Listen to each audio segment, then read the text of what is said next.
So with regards to Le Chatelier's principle and making changes or disturbances to an equilibrium to shift it and then thinking how the equilibrium is going to change position, we talked about changing reactant or product concentrations in sample problem 1712. 1713 talked about changing volume or pressure to affect the equilibrium position in reactions. And so this last problem deals with the last way that we can affect change in equilibrium position, and that's by changing temperature.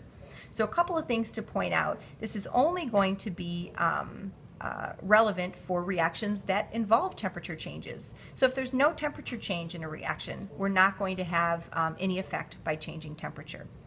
And the important thing to remember here is that we want to treat heat as a reagent. And what that means, notice I didn't say treat heat as a reactant. I said treat heat as a reagent because we need to look at the enthalpy of the reaction and determine whether or not heat is a reactant or a product. So for example, for the first reaction here, we can see that delta H is negative, which means that this is an exothermic reaction. Exothermic reaction means heat is a product. So heat would appear on the right side of the reaction. So this problem asks, how does an increase in temperature affect the equilibrium concentration? So what we'd effectively done is we've added a product. Anytime you add a product, adding a material is like a push. You add a product and you push the equilibrium to the opposite side. So the question asks, how does an increase in temperature affect the equilibrium concentration of the underlying substance? So in this case, for this species, if we've added product, we're going to shift the reaction to the left. We would decrease the concentration of calcium hydroxide. So it's kind of neat in terms of my making permutations of lots of problems, is there's lots of ways I could ask this, right? I could just ask which way will the reaction shift. I could ask which way do you want, or what temperature change should you have? Should you add or remove heat if you want to favor products or reactants? So there's lots of different ways to ask these questions. In this case, they asked for a specific species, and so we first needed to figure out which way the equilibrium was going to shift. So again, for adding product, the equilibrium would shift left. Shifting left means we're going to decrease the concentration of any products. All right, so let's take a look at this next problem. This next problem has enthalpy as a positive value, so that means that this reaction is endothermic. So in this case, heat is a reactant. For all three of these problems, the problem is set up the same. They're talking about an increase in temperature. So in this case, we have added a reactant. Adding a reactant means that the equilibrium will shift right.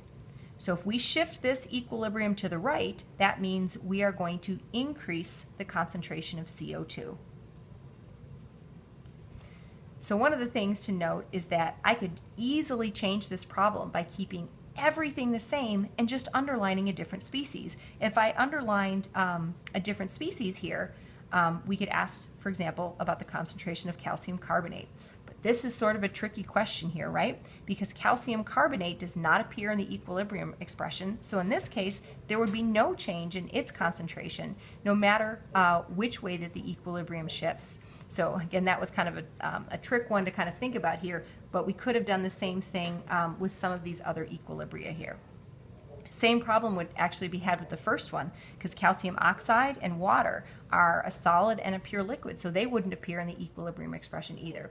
So I guess these two are kind of specific cases where I really couldn't underline a different substance because there aren't any other substances that appear in the equilibrium expression. So let's take a look at our last one here, another endothermic reaction. So we've got another endothermic. So an endothermic reaction means that heat is a reactant. So if we've added a reactant, the equilibrium must shift right. So we first need to determine that. The equilibrium shifts to the right, and we're talking about the concentration of SO2.